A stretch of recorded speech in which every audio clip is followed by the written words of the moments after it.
जर्मनटाइन hospital में इतवार को मुफ्त मेडिकल कैंप मुनक्किद हुआ। 300 से ज्यादा अफराद ने टीबी मायने करवाए और उन्हें दवाएं भी तजवीज़ की गई। वाना पोली क्लिनिक शहर के मुख्तलिफ हॉस्पिटल में ऐसे कैंप मुनक्किद कर रहा है। सबसे पहले शुक्रगुजार हूँ मैं रब का, और मैं मैम और हमारे डॉक्टर इमाद सर का मैं बहुत बहुत शुक्रगुजार हूँ। और मुझे मौका मिला कि मैं यहाँ पर चेकअप कराऊँ, और मैं अपना अल्हम्दुलिल्लाह जो है बीपी शुगर का जो चेकअप करा लिया।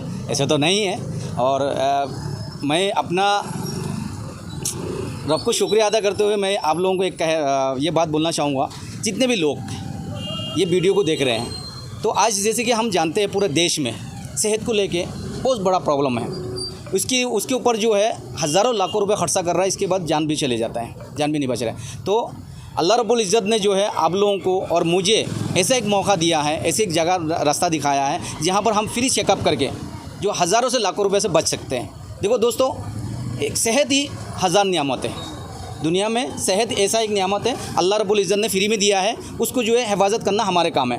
और आपकी जो है आसपास में बहुत सारे हॉस्पिटल मिलेंगे आपको, छोटे से लेके बड़े, पर उस हॉस्पिटल में जो अगर आप चेकअप कराते भी हैं, जहाँ तक मैं जानता हूँ 400 से 500, 1000, 2000 रुपये लगते हैं। और यहाँ पर जो है क्वालिफाइड डॉक्टर है, जैसे कि मैं आप डॉक्टर इमाद सर को पहचानता हूँ, सालों से पहचानता हूँ, और मैम कुसना मैम को पहचानता हूँ। एक क्वालिफाइड डॉक्टर है, ठीक है। क्वालिफाइड डॉक्टर की निगरानी में जो है आप लोगों का जो है चेकअप हो रहा है, बिल्कुल फ्री चेकअप हो रहा है सर, बिल्कुल फ्री चेकअप, ठीक है। और तो इसका जो है एवरी संडे जो है यहाँ पर फ्री मेडिकल कैम्प हो रहा है। और मेरे रिक्वेस्ट है कि आप ज़्यादा से ज़्यादा फ़ायदा उठाएं, क्योंकि मैं डॉक्टर तो नहीं हूँ, पर मैं भी हेल्थ सेंटर पे ऊपर काम करता हूँ, पिछले 9 साल से काम कर रहा हूँ, और मैं भी जो है लोगों को जो है सेहत किस तरीके से फिट रहते हैं उसकी मैं सलाह देता हूँ। Thank you so much, wish you wealth.